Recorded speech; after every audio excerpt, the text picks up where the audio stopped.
আর নামাজ কায়েম করো, যাকাত দান করো এবং নামাজে অবনীত হও তাদের সাথে যারা অবনীত হয়।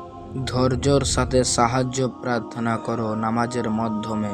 অবশ্যই তা যথেষ্ট কঠিন, কিন্তু সে সমস্ত বিনয়ের লোকদের পক্ষে তা সম্ভব। তোমরা নামাজে প্রতিষ্ঠিত করো এবং যাকাত দাও।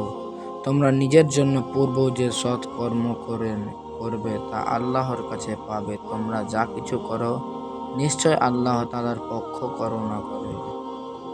হে মুমিনগণ, তোমরা ধৈর্য ও নামাজের মাধ্যমে সাহায্য প্রার্থনা করো।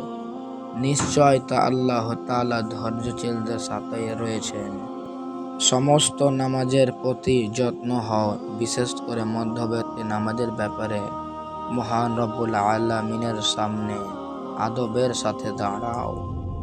হে বনি আদম, তোমরা প্রত্যেক নামাজের সময় সাজসজ্জা পরিধান করে নাও, খাও ও পান করো এবং অপব্যয় করো না।